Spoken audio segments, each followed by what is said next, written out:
Voltei! Olá, varoa, sejam bem-vindos ao meu canal Geo Descomplica, e no vídeo de hoje nós vamos falar sobre Ana, a mãe de Samuel, e a sua história está no Antigo Testamento, no livro de 1 Samuel, no capítulo 1 e 2.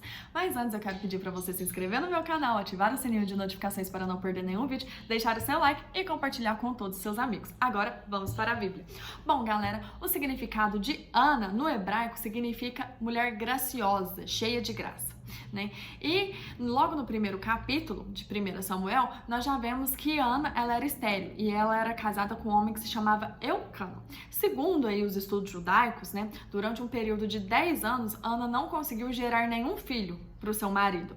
Então ele se casa, né, com uma segunda mulher chamada Penina. E eu, particularmente, acho essa história muito parecida com a história de Abraão e Sara. Se você não assistiu o meu vídeo de Sara, corre lá e assista porque é uma história cheia de detalhes, tá? E para quem não lembra ou não sabe, naquele tempo a mulher que não gerava filhos, ela era considerada uma mulher sem valor perante a sociedade, uma mulher que não trazia alegria para o seu marido. Então, ao meu ver, né, como Ana não conseguia engravidar, provavelmente foi ela que pediu para Eucana se casar de novo. Então ali ela, né, pensa, um período de 10 anos, ela não conseguiu engravidar. Naquela época, a mulher que não engravidava, né, que era casada e não engravidava, ela não era considerada uma mulher virtuosa, uma mulher feliz, né? Então ela com certeza deve ter ficado ali na cabeça de Eucana, igual foi Sara com Abraão, falando, olha, você precisa casar com uma segunda mulher, você precisa gerar uma descendência, você precisa ter filhos para o seu nome não ser extinto da casa de Israel, né? Naquela época tinha isso. Então, penso eu, né, que ela deve ter ficado assim na cabeça de Eucana muito tempo, até que ele fala, não, tá bom, vou arrumar outra mulher então. Aí vai e casa com Penina. Só que 10, né, da criação do mundo, a gente já sabe que casamento poligâmico não funciona. Por quê? É um casamento que tem muita discórdia, muita competição, muita inveja, né? Não funciona e Deus nunca aprovou o casamento poligâmico. Então, todas as histórias bíblicas que sempre um homem teve mais de uma mulher, o trem nunca funcionou, né? E eu sei hoje querendo ter várias, não custa dar conta de uma, vai dar conta de 2, 3. Não, você escreve vergonha. Aí, voltando para a história, né? Ao contrário, né, de Ana, Penina, eu costumo falar que ela era igual com ele, não podia encostar nela que a mulher engravidava.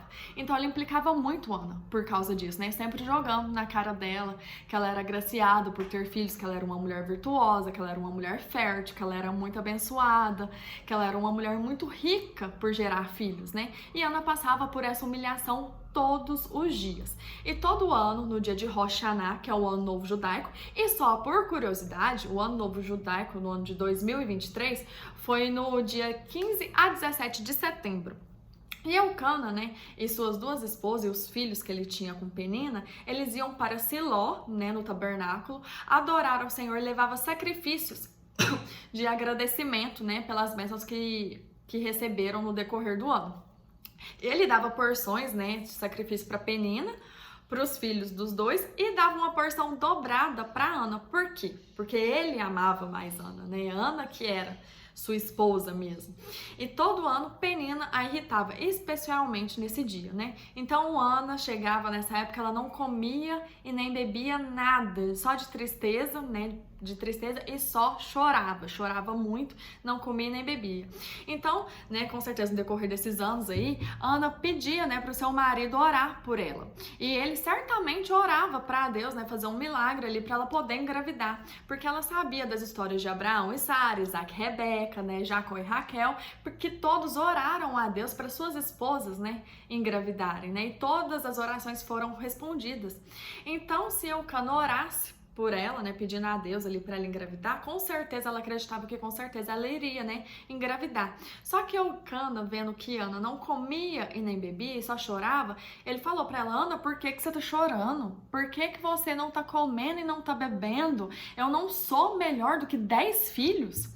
Então, nesse momento, né, ligou ali uma lanterninha nela, ela entendeu que ali seu marido já tinha orado por ela e que dele não precisava esperar mais nada nesse sentido, que agora isso só dependia dela dar um jeito nessa situação. Então, depois de todos, né, terem ali festejado, comido, né, bebido, ter oferecido ali as ofertas, né, no tabernáculo, Ana vai para dentro do templo orar e clama ao Senhor chorando muito. E ela orou com as seguintes palavras: Senhor dos exércitos, se benignamente atentares para a aflição de tua serva, e de mim te lembrares, e da tua serva não te esqueceres, ele der um filho varão, ao Senhor o darei por todos os dias da sua vida, e sobre a sua cabeça não se passará navalha. Na versão original do hebraico, porque essa é a versão traduzida, né? Eu gosto muito de buscar ali as origens hebraicas, porque a gente vê que Ana foi muito ousada. E, né, na verdade, não foi desse jeito que ela orou. Ela falou desse jeito, assim, ó. Nossa, gente, foi ousada demais. Eu já fui um pouco ousada com Deus algumas vezes também. Ela falou assim: se você verá a pobreza de tua serva, você vai se lembrar e não vai se esquecer de sua serva. Ou seja, se o Senhor me vê numa boa, ok, tudo certo. Caso contrário, eu vou aprontar. E o aprontar naquela época era o quê? Ela se tornaria uma mulher suspeita de promiscuidade, ela ficaria sozinha com outro homem, que não fosse o seu marido, porque naquela época, se você era casada, até mesmo se você não fosse casada, você não poderia ficar sozinha com outro homem se não tivesse ninguém por perto. Se você fosse casada, né, só ali com seu marido. E assim, não precisava acontecer nada. Mas só dela estar sozinha com outro homem e sabendo que outras pessoas poderiam ver, né, ela já seria ali considerada, né, uma adúltera. E naquela época, né, a pena de adultério era a morte.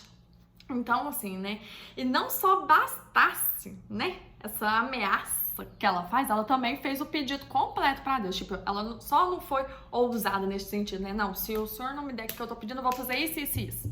Né? E realmente ela iria fazer mesmo. Tanto é que ela pede a bênção completa, né? Ela pede uma descendência de homens, né? Ela não queria qualquer filho. Ela não queria o filho ali para melhorar o seu ego, para mostrar para a sociedade que ela tinha conseguido gerar um filho, né? Para competir com Penina, para falar, olha, eu também consegui. Não. Ela queria, né, uma geração diferenciada, né? Um filho que fosse servo de Deus. Ela queria, né, uma geração ali de pessoas virtuosas, de pessoas tementes ao Senhor, né?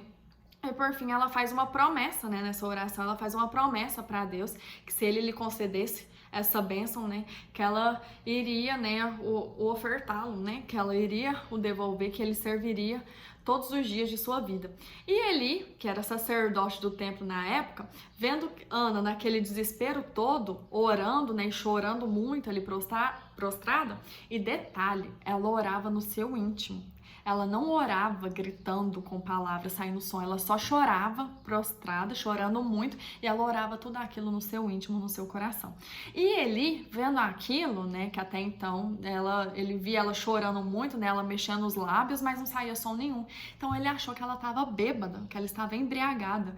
E ele fala o seguinte para ela: ai gente, cadê ela aqui? Que ele fala: por que você tá embriagada, né? Até quando você vai continuar bebendo, né? Afasta-se de ti esse vinho. E aí ela responde: não, Senhor meu, eu sou mulher atribulada de espírito. Eu não bebi vinho e nem nenhuma bebida forte. Porém, eu venho derramando a minha alma perante ao Senhor. Só que ela não falou, né? Questão que eu tô falando. Com certeza ela falou aquilo, né? Chorando, engasgada, né? Soluçando. E aí ela fala pra ele, né? Não tenhas, pois, a tua serva por filha de Belial. Porque pelo excesso da minha ansiedade e da minha aflição é que eu tenho falado até agora. Então ele responde, né, abençoando, falando para ela, falando: vai-te em paz e o Deus de Israel te conceda a petição que lhe fizestes. E olha só, detalhe, ela não falou para ele o que ela estava pedindo. Ela só falou que ela era uma mulher atribulada, que ela estava muito angustiada e que ela estava fazendo um pedido para Deus, né? Mas hora nenhuma ela falou o que ela estava pedindo, que ela estava pedindo um filho. E eu acho isso muito bonito de Eli, que ele fala que Deus te conceda o que você está pedindo, vai em paz. E aí, né, ela sai, né, e ela já começa a comer e o semblante dela ali já não estava mais triste. E aí, quando ela volta para casa com Elcano, né, o que acontece? Os dois ali dão uma namorada e tchan, ela engravida, né, e aí ela dá à luz a Samuel, né, que depois ele vira sacerdote, né? E Samuel significa do Senhor o pedi, né? E Ana cumpriu a sua promessa que ela fez com Deus, né? Ela ficou com seu filho ali até o período de desmame, alguns falam entre 2 a 3 anos, né? E depois que ele foi desmamado, ela levou para morar com o sacerdote Eli, né, no templo, junto com seu filho, né, junto com Samuel, ela leva 3 novilhos. Por que ela levou 3 novilhos, né? Que um era para testemunhar sua gratidão, né? É provável que um deles, né, tenha sido oferecido a Deus como oferta queimada, e os outros 2, um pelo pecado e outro pela oferta de paz, né? Uma medida de farinha e um odre de vinho, que significa sinônimo de alegria, né, o vinho. Então, Ana, né, orou, né, a oração de Ana eu acho muito bonita, tá no capítulo 2, Samuel, e eu vou ler para vocês porque, né, eu acho uma oração linda. Ela falou o seguinte: meu coração exulta no Senhor, no meu Senhor minha força é exaltada, minha boca se exalta sobre os meus inimigos, pois me alegro em tua libertação. Não há ninguém santo como o Senhor, não há outro além de ti, não há rocha alguma como o nosso Deus. Não falem tão orgulhosamente, nem saia de suas bocas tal arrogância, pois o Senhor é Deus sábio, é Ele quem julga os atos dos homens. O arco dos fortes é quebrado, mas os fracos são revestidos de força. Os que tinham muito agora trabalham por comida, mas os que estavam famintos agora não passam fome. A que era estéril deu à luz a 7 filhos, mas a que tinha muitos filhos ficou sem vigor. Gente, ela falou dela mesma com Penina. Não, que oração, meus amigos. O Senhor mata e preserva a vida. Ele faz descer a sepultura e dela resgata. O Senhor é quem dá pobreza e riqueza. Ele humilha e exalta. Levanta do pó o necessitado e do monte de cinzas erga o pobre. Ele os faz sentar-se como príncipes e lhes dá lugar de honra. Pois os alicerces da terra são do Senhor. Sobre eles estabeleceu o mundo. Ele guardará os pés dos seus santos, mas os ímpios serão silenciados nas trevas. Pois não é pela força que o homem prevalece. Ó, isso é verdade, gente. Não é pela força que o homem prevalece, né? É oração ali, determinação, é, ó, força da mente. Aqueles que se opõem ao Senhor serão despedaçados. Ele trovejará do céu contra eles. O Senhor julgará até os confins da terra. Ele dará poder a seu rei e exaltará a força do teu ungido. Então, Eucana voltou para casa em Ramá, mas o menino começou a servir o Senhor sob a direção do sacerdote Eli. Então, depois que ela faz essa oração, ela deixa, né, Samuel lá com 3 anos de idade. Só que todo ano ela visitava seu filho, tá? Ela não deixou ele lá, a Deus dará, não. Ela visitava ele, né? Sempre levava uma túnica para ele. E desde ali, né, os primeiros momentos, né, da infância, né, que a criança depende muito da mãe, ela o ensinou a adorar a Deus, né, que é só o Deus, assim, que nos dá a vida, que nos dá paz, que nos dá conforto, que nos dá alegria, que preenche o nosso coração, e é só com Deus que a gente consegue vencer na vida. Então, isso foi ensinado de berço, desde quando ele estava na barriga dela, né? Ela proferia bênçãos, né, para Samuel. Não é à toa que Samuel, né, foi ele um grande sacerdote, né? Ele que ungiu o rei Saul e depois Davi. Então, assim, às vezes a gente pede muito, a gente ora muito para Deus, né, pedindo muito uma coisa, e a gente acha que tá demorando, que a gente quer os trem pra ontem, e é na onde que a gente, né, coloca ali os pés pelas mãos, né, fica dando murro em ponta de faca. Só que ela engravidou no tempo certo, né? Deus deu pra ela ali um grande sacerdote, né, e ela cumpriu com essa promessa que fez pra Deus. Porque ele não foi um homem qualquer, né? Só dele ter ungido ali o rei Davi, né? Era ele que conversava com Davi, que conversava com Saul. Então foi assim, um homem muito temente a Deus, muito usado, muito ungido. E ele veio no momento certo, né? Na época que Israel estava pedindo um rei, né? Ele veio assim. Então, às vezes, a gente pede muito uma coisa que quer assim, pra ontem, mas Deus, né, tem o tempo dele que é diferente do nosso, e aquilo só nos será concedido, né, no tempo certo, né? E eu lembro, assim, de tantas vezes que eu chorei, né, pedindo muitas coisas, né, que eu tenho hoje. Então, assim, eu queria tudo pra ontem, né? Mas aí hoje eu entendo por que naquela época não foi me dado, né? Foi me dado só agora. Então, assim, eu acho uma história muito bonita, né? Inclusive, tem uma amiga minha que eu acho a história dela muito parecida com a Ana, né? Que ela ficou ali anos e anos orando pra Deus dar um filho pra ela, e só agora que ela conseguiu. Então, assim, foi muita corrente de oração, e é uma história que eu acho linda, né? Espetacular. E detalhe, vocês acham que a Ana ficou só com Samuel? Depois Deus deu mais 5 filhos para Ana, né? Que foi aqui, eu até grifei, foram quantos? Foram 5 filhos, eu acho que três homens e 2 mulheres, né? Então, a Ana ali foi muito agraciada, né? Então, que história que nós podemos, né, aprender com Ana? Primeiro, né, ser uma mulher que saiba se quebrantar aos pés do Senhor, né? Uma mulher que não se deixa ali o ego, né, sobressair, porque ela poderia ter competido muito bem com Penina depois, tipo, você tem esse tanto de filho aí, mas o meu é sacerdote, o meu tá servindo a Deus, o meu é muito melhor que os seus. Poderia? Claro que poderia, mas ela não fez isso. Ana, ela era humilde, né, de coração, ela tinha um coração muito grande, ela serviu a Deus ao tempo todo, hora nenhuma ela se rebelou contra Deus, né, o odiou, o julgou, né, colocou a culpa em Deus, não, muito pelo contrário.